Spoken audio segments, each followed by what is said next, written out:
Hello नमस्कार दोस्तों, मैं आपका दोस्त Manoj Saini current affairs class के अंदर आपका हार्दिक स्वागत करता हूं। आज हैं 31 अक्टूबर 2023 और आज के दिन जो भी करंट अफेयर्स से क्वेश्चन बनते हैं उनकी हम चर्चा करेंगे। सबसे पहले हम जो डेली बेसिस के ऊपर पिछले दिन का रिवीजन होता है, उसके बाद जो आज के क्वेश्चन बने हैं उनके साथ स्टैटिक जीके की भी चर्चा करते हैं। तो आइए क्लास की शुरुआत करते हैं।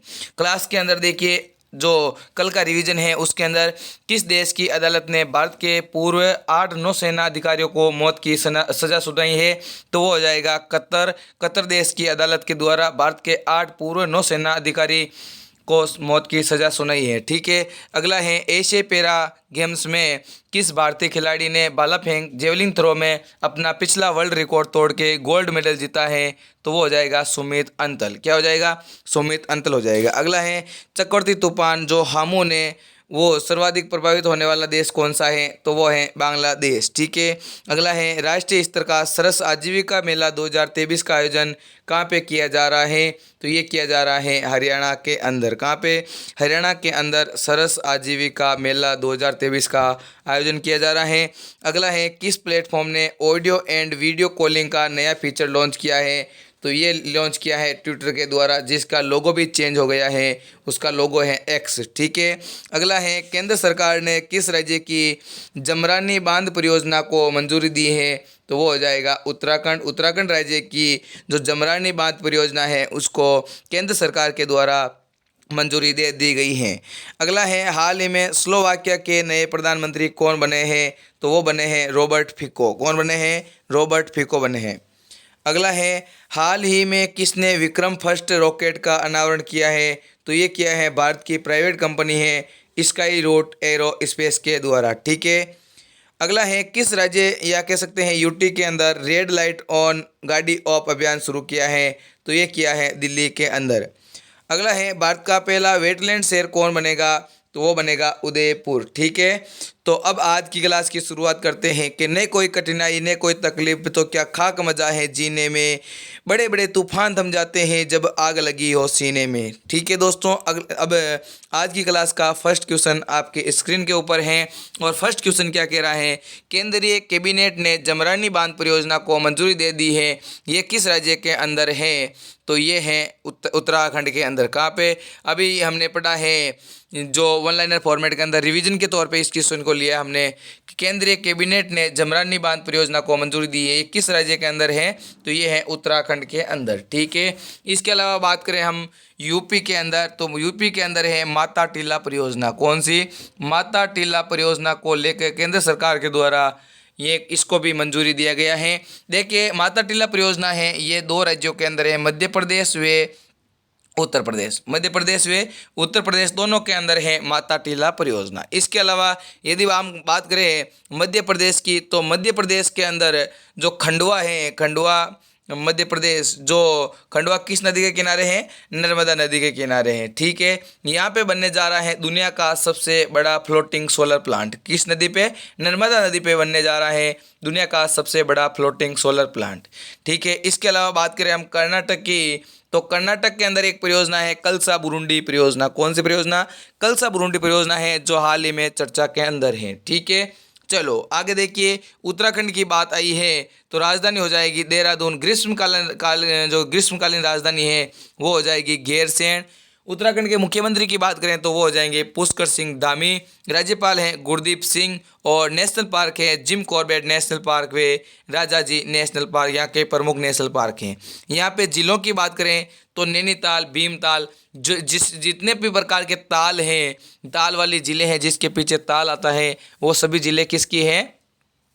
ये हो जाएगी उत्तराखंड। ठीक है, राकसताल, इस प्रकार से नैनीताल, भीमताल। ठीक है, केंद्रीय मंत्रिमंडल द्वारा उत्तराखंड की जमरानी परियोजना को मंजूरी प्रदान दी है। इस परियोजना को प्रधानमंत्री कृषि सिंचाई परियोजना त्वरित सिंचाई लाभ के अंतर्गत शामिल किया गया है। ये परियोजना प्रधानमंत्री कृषि सिंचाई परियोजना सूची में शामिल होने वाली 7वीं परियोजना है। कौन सी है? 7वीं परियोजना है जमरानी बांध परियोजना। उत्तराखंड के नैनीताल जिले में रामगंगा नदी की सहायक नदी जो गोला नदी है उस पर बनाई जाएगी। कौन सी? जमरानी परियोजना। आपसे पूछ ले यदि जमरानी परियोजना किस नदी के ऊपर है तो वो हो जाएगी गोला नदी। कौन सी हो जाएगी? गोला नदी। अब आपसे पूछ लें गोला नदी किसकी सहायक नदी है तो वो हो जाएगी रामगंगा नदी की। किसकी? रामगंगा नदी की सहायक नदी गोला नदी के ऊपर जमरानी परियोजना है। उद्देश्य क्या है तो देखो, जो प्रधानमंत्री कृषि सिंचाई योजना जो शुरुआत हुई थी 2015 के अंदर, इसके अंदर नामित होने वाली ये 7वीं परियोजना है। इसके अलावा इसका उद्देश्य है हर खेत को पानी मिले, हर खेत को पानी मिले। चलो अगला क्वेश्चन की ओर चलते हैं। अगला क्वेश्चन है हाल ही में यूरोपियन संघ व भारत का संयुक्त नौसेना अभ्यास जो कहाँ पे शुरू हुआ है तो ये हुआ है गिनी की खाड़ी के अंदर। कहाँ पे दोस्तों? गिनी के खाड़ी के अंदर यूरोपीय संघ जो यूरोपीय संघ है टोटल और जो भारतीय नौसेना है इनके बीच शुरुआत हुई है किसकी? नौसेना अभ्यास की। बात करें हम गिनी की खाड़ी कहाँ पे स्थित है तो यहाँ पे आपको अफ्रीका के अंदर मिल जाता है देश गिनी, और यहाँ पे स्थित है गिनी की खाड़ी। क्या है? गिनी की खाड़ी आपको यहाँ पे स्थित है, मिल जाएगी। देखो भारतीय नौसेना ने पहली बार यूरोपीय संघ के साथ संयुक्त समुद्री अभ्यास किया है। ये इस अभ्यास का आयोजन अफ्रीका के जो पूर्वी तट हैं, अफ्रीका के जो पूर्वी तट हैं, देखो एक मिनट यहाँ पे थोड़ा सा बाई मिस्टेक हो गया। देखो एक मिनट, आपको यहाँ पे तो मिल जाएगी कौन सी? जो गुआना की गल्फ मिल जाएगी, गुआना की खाड़ी मिल जाएगी। ठीक है, आपको गिनी की खाड़ी देखने को मिलेगी यहाँ पे। कहाँ पे मिलेगी? यहाँ पे, क्योंकि गिनी देश यहीं पे स्थित है तो यहाँ पे आपको देखने को मिल जाएगी गिनी की खाड़ी। ठीक है, इस युद्धाभ्यास के दौरान भारतीय जहाज INS सुमेधा यहाँ पे गया था। भारत का जो जहाज गया था वो गया था INS सुमेधा। यूरोपीय संघ की बात करें तो इसके अंदर 27 देश शामिल हैं और इसका जो मुख्यालय है वो बेल्जियम की राजधानी जो ब्रुसेल्स की राजधानी है वो वहाँ पे बेल्जियम के अंदर है, वहाँ पे स्थित है। ठीक है, देखिए दोस्तों ऑप्शन के अंदर बात करें हम यहाँ पे बंगाल की खाड़ी और अरब सागर की, तो आप यहाँ पे जो भारत देख सकते हो, यहाँ पे इस प्रकार से भारत देखते हो, इस प्रकार से भारत देखते हो तो यहाँ पे होता है हमारे बंगाल की खाड़ी और यहाँ पे होती है हमारे अरब सागर। क्या होता है? अरब सागर। तो इनके अंदर वर्तमान में जो तूफान आए थे, चक्रवात आए थे, तो बंगाल की खाड़ी के अंदर आने वाला तूफान था वो था हामून और अरब सागर के अंदर आया था उसका नाम था तेज। ठीक है, ये वो प्रमुख हैं। इसके अलावा देखो इसके अलावा अगला क्वेश्चन क्या है कि अगला क्वेश्चन यहाँ पे आपको देखो यहाँ पे यदि लोकेशन की बात कर लें हम अफ्रीका की तो देखो यहाँ पे भारत जो एशिया और अफ्रीका को अलग करने वाले यहाँ पे एक सागर है जिसका नाम है लाल सागर। क्या नाम है? लाल सागर हो जाएगा। बाब अल मंदेब जिसको आंसुओं का प्रवेश द्वार भी कहा जाता है, ये भी आपको यहाँ पे एशिया और अफ्रीका को अलग करता हुआ मिल जाएगा। यूरोप और यहाँ पे आपको एक जल संधि मिल जाएगी अफ्रीका को अलग करते हुए। ऊपर यहाँ पे यूरोप और अफ्रीका को अलग करने वाला जो सागर है वो है मेडिटेरियन सी, भूमध्य सागर हो जाएगा। ठीक है, चलो इंडिया मोबाइल कांग्रेस के 7वें संस्करण का आयोजन कहाँ पे किया जा रहा है? Where is the 7th edition of Indian mobile congress being organised? तो ये 7वीं मोबाइल कांग्रेस का आयोजन प्रधानमंत्री नरेंद्र मोदी जी के द्वारा कहाँ पे किया गया? तो ये किया गया है दिल्ली के अंदर। ऑप्शन नंबर बी इसका करेक्ट आंसर हो जाएगा। दिल्ली के अंदर इंडिया मोबाइल कांग्रेस का 7वां संस्करण का आयोजन किया गया है। ठीक है, दिल्ली की बात आए तो प्रधानमंत्री नरेंद्र मोदी जी ने नई दिल्ली भारत मंडपम में इंडिया मोबाइल कांग्रेस का 7वां संस्करण का उद्घाटन किया है। जो इसकी थीम है वो है ग्लोबल डिजिटल इनोवेशन। भारतीय मोबाइल कांग्रेस 2023 का उद्देश्य प्रमुख अत्याधुनिक तकनीकों का निर्माण करना और उनका निर्यात करना। इसके भारत की जो आर्थिक स्थिति है वो मजबूत होगी। ठीक है, ऑप्शन की बात करें तो हम यहाँ पे आया है मुंबई के अंदर जो इंटरनेशनल ओलंपिक काउंसिल है जिसकी 141वीं बैठक हुई थी वो कहाँ पे हुई थी? मुंबई के अंदर हुई थी इंटरनेशनल ओलंपिक काउंसिल की 141वीं बैठक। इंदौर की बात करें हम यहाँ पे तो इंदौर के अंदर अभी जनवरी माह के अंदर प्रवासी भारतीय सम्मेलन मनाया गया जिसका आयोजन किया गया, जहाँ पे मुख्य अतिथि के रूप में गुआना के जो प्रधानमंत्री हैं वो यहाँ पे आए थे। इसके अलावा बात करें हम गोवा की तो गोवा के अंदर 37वें नेशनल गेम आयोजन हो रहे हैं, ठीक है, जिसका शुभंकर है मोगा, ठीक है। चलो अगला क्वेश्चन है, पश्चिम बंगाल के किस टीचर ने वैश्विक शिक्षक पुरस्कार 2023 में नामांकन प्राप्त किया है? Which teacher from West Bengal receive nomination in the global teacher award 2023? तो इसके अंदर नॉमिनेट होने वाले तपन सेकिया हो जाएंगे, ठीक है। कौन हो जाएंगे? तपन सेकिया हो जाएंगे यहाँ पे, ठीक है। चलो आगे देखते हैं। पश्चिम बंगाल, सॉरी यहाँ पे आप थोड़ा सा करेक्शन कर लीजिए। यहाँ पे तपन सेकिया ने होके यहाँ पे हो जाएगा हमारे दीप नारायण नायक। कौन हो जाएंगे? दीप नारायण नायक इसके करेक्ट आंसर हो जाएगा, ठीक है। थोड़ा सा बाई मिस्टेक हो गया, तो यहाँ पे क्या हो जाएगा? दीप नारायण नायक हो जाएगा, ठीक है। इसके अलावा बात करें हम यहाँ पे तपन सेकिया की, तो इनको दिया गया है जो असम वैभव पुरस्कार। कौन सा? असम वैभव पुरस्कार 2023 का दिया गया तपन सेकिया को, ठीक है। रणजीत सिंह देसाले को 2021 का जो ग्लोबल टीचर अवार्ड है वो दिया गया था, ठीक है। पश्चिम बंगाल के शिक्षक जो दीप नारायण नायक है उनको प्रतिष्ठित वैश्विक शिक्षक पुरस्कार 2023 के लिए शीर्ष 10 फाइनलिस्ट में से एक के रूप में नामित किया गया है। और प्रतिष्ठित पुरस्कार यूनेस्को के द्वारा दिया जाता है। यूनेस्को की बात आई है यहाँ पे, तो यूनेस्को के जो मुख्यालय है वो है पेरिस के अंदर, फ्रांस पेरिस के अंदर। बात करें यूनेस्को के अंदर वर्ल्ड हेरिटेज सूची के अंदर नामित, तो 42 यहाँ पे भारत की ओर से हो जाएगी, ठीक है।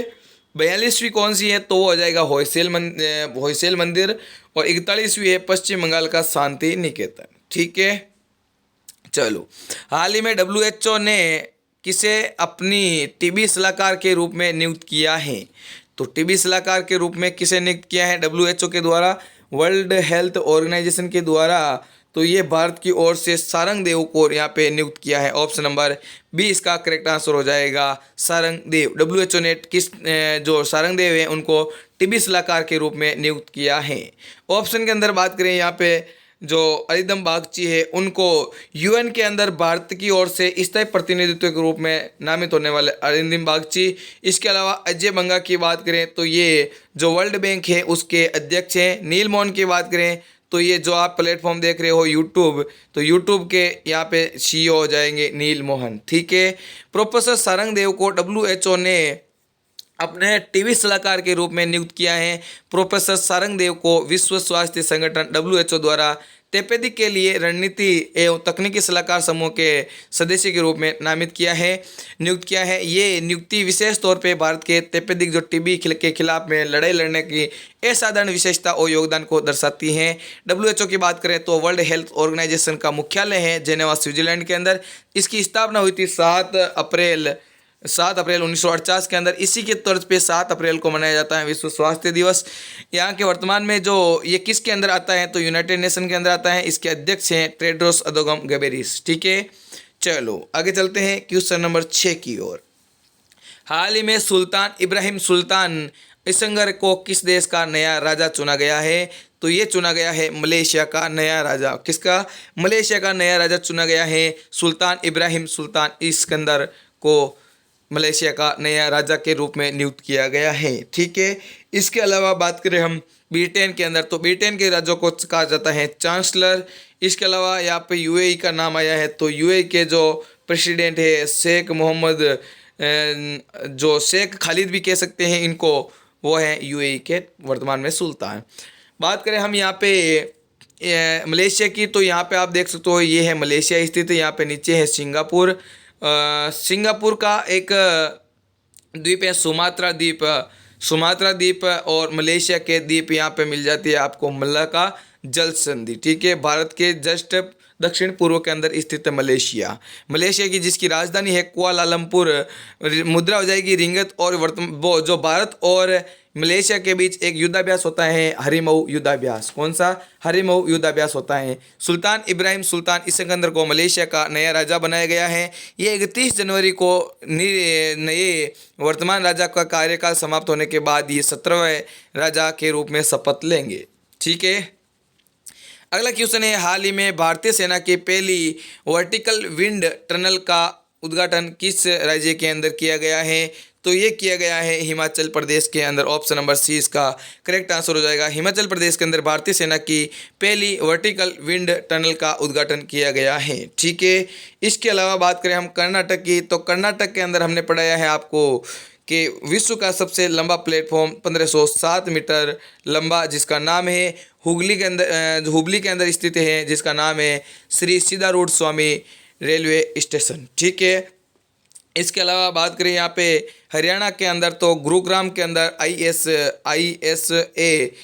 इंटरनेशनल सोलर अलायंस, जिसका मुख्यालय गुरुग्राम हरियाणा के अंदर है। गुरुग्राम हरियाणा के अंदर ही प्रथम गोल्ड ATM लगाया गया था। ठीक है, गोल्ड ATM लगाया गया या फिर अनाज ग्रे ATM लगाया गया, आप कमेंट बॉक्स के अंदर बताइए। ठीक है, हिमाचल प्रदेश के विशेष बल प्रशिक्षण स्कूल में सेना की पहली वर्टिकल टनल स्थापित की गई है, उद्घाटन किया गया है, जिसके प्रमुख हैं जनरल मनोज पांडे, थल सेना अध्यक्ष हैं। और हिमाचल प्रदेश की बात यहाँ पे आ गई है, तो यहाँ पे राजधानी हो जाएगी शिमला। मुख्यमंत्री हैं श्री सुखविंदर सिंह सुक्खू। राज्यपाल की बात करें तो वो हैं श्री शिव प्रताप शुक्ल। यहाँ पे जिलों की बात करें तो चंद्रताल, सूरजताल नामक जिले हैं। लोक नृत्य की बात करें यहाँ पे तो वोन यांगचू, लामा या जापरोई लोक नृत्य, जात्रु लोक नृत्य, क्यांग नृत्य, चंगर नृत्य, छम लोक नृत्य, ये यहाँ के प्रमुख हिमाचल प्रदेश के नृत्य हैं। नेशनल पार्क की बात करें तो pin valley national park Kullu के अंदर, great Himalayan national park Lahaul Spiti के अंदर, खीर जो गंगा नेशनल पार्क है वो है कुल्लू के अंदर, और सिमलीवाड़ा नेशनल पार्क है वो है सिरमौर के अंदर, इंद्र किला जो नेशनल पार्क है वो है कुल्लू के अंदर। ठीक है, चलो आगे चलते हैं। अगला क्वेश्चन है, हाल ही में लेस के ने किसे अपना नया ब्रांड एम्बेसडर बनाया था है? लेस क्या है? तो ये चिप्स का पैकेट आता है ना, जो है उसका नए ब्रांड एम्बेसडर के रूप में किसे नियुक्त किया गया है? तो ये किया गया है महेंद्र सिंह धोनी को। किसे नियुक्त किया गया है? महेंद्र सिंह धोनी को यहाँ पे नियुक्त किया गया है लेस के ब्रांड एम्बेसडर के रूप में। अन्य ब्रांड एम्बेसडर की बात करें तो जियो मार्ट के नए ब्रांड एम्बेसडर भी हैं महेंद्र सिंह धोनी। यूनिक्लो के ब्रांड एम्बेसडर हो जाएंगे Katrina Kaif. Fashion brand W के जो ब्रांड एम्बेसडर हो जाएंगे वो हो जाएंगे अनुष्का शर्मा। सात्विक सोलर रोप्स के जो रविंद्र जडेजा यहाँ पे ब्रांड एम्बेसडर हो जाएंगे। स्वराज ट्रैक्टर के ब्रांड एम्बेसडर MS धोनी हैं। सेंचुरी मेटर्स कंपनी के जो ब्रांड एम्बेसडर हैं वो है PV सिंधु। इंडियन ऑयल ने संजय कपूर को अपना ब्रांड एम्बेसडर नियुक्त किया है। ठीक है, चलो अगले क्वेश्चन की ओर चलते हैं। Question number 9, UNGA United nation general assembly संयुक्त राष्ट्र महासभा ने इजराइल हमास जंग को रोकने के प्रस्ताव को पारित किया है, जिसके अंदर वोटिंग के दौरान भारत का क्या रुख रहा था? तो भारत का रुख रहा था इस वोटिंग के अंदर अनुपस्थित। भारत इसके अंदर उपस्थित ही नहीं हुआ UNGA की बैठक के अंदर। ठीक है, बात करें हम UNG के अंदर जो वोट पड़े थे, इसके अंदर 120 देश यहाँ के समर्थन के रूप में वोट दिए थे, 14 देशों ने इसके विरुद्ध वोट दिए थे और 45 देश यहाँ पे एब्सेंट थे। 120 देश के अंदर बात करें यहाँ पे तो इसमें रूस, चीन, जॉर्डन, फ्रांस शामिल थे। बात करें विरोध के अंदर तो इजराइल, अमेरिका यहाँ पे शामिल थे। और 45 एक्टिव जो एब्सेंट रहते उसके अंदर Bharat, United kingdom, Ukraine, Italy यहाँ पे शामिल थे। ठीक है, देखिए वोटिंग हुई थी गाजा में इजराइल बमों और हमास आतंकवादियों के बीच तत्काल टिकाऊ और निरंतर मानवीय संघर्ष विराम देने के लिए। और ये 22वें दिन जो 27 अक्टूबर 2023 के दिन यहाँ पे UNGA के पास प्रस्ताव पारित किया था, लेकिन प्रस्ताव पारित नहीं यहाँ पे लाए थे। ठीक है, अगला है, दुनिया में मोबाइल फ़ोन निर्माता के तौर पे भारत किस स्थान पे रहा है? तो दुनिया के अंदर भारत निर्यातक के रूप में या कह सकते हैं प्रोड्यूसर, निर्माण के रूप में यहाँ पे भारत है दूसरे स्थान पे। किस स्थान पे है? भारत यहाँ पे दूसरे स्थान पे है। ठीक है, चलो भारत की बात करें फर्स्ट स्थान पे, जनसंख्या के मामले में भारत फर्स्ट स्थान पे है। इसके अलावा बात करें हम यहाँ पे तीसरी सबसे बड़ी इकोनॉमी। चौथी की बात करें तो चौथा स्थान है भारत सेना के ऊपर खर्च के रूप में।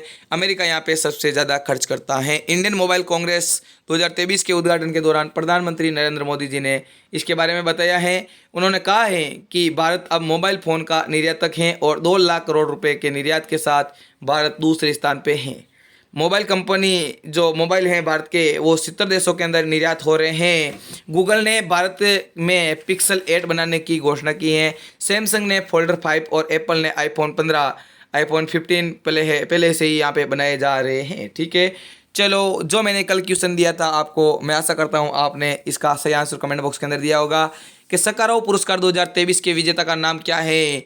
तो वो हो जाएगा जिना मेहसा अमीनी। क्या हो जाएगा? जिना मेहसा अमीनी हो जाएगा। ठीक है, इसके अलावा आपके लिए आज का क्वेश्चन ऑफ द डे है, हाल ही में कोटक महिंद्रा बैंक के नए एमडी और सीईओ के रूप में किसे नियुक्त किया गया है।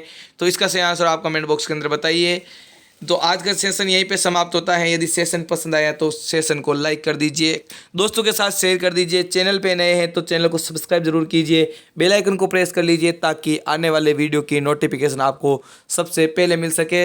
यदि इस वीडियो की आप पीडीएफ और क्यूज पाना चाहते हो तो हमारा टेलीग्राम चैनल आपके लिए ओपन है, जिसका नाम है daily current affairs study point 9, जिसका लिंक आपको वीडियो के डिस्क्रिप्शन के अंदर और कमेंट बॉक्स के अंदर मिल जाएगा। ये आपको यहाँ पे लोगो देखने को मिल जाएगा। ठीक है दोस्तों, तो आज के लिए बस इतना ही। थैंक यू, जय हिंद, जय भारत। मिलते हैं शाम की क्लास, जो साइंस की क्लास होती है उसके अंदर नए जोश नए जुनून के साथ। थैंक यू, जय हिंद, जय भारत।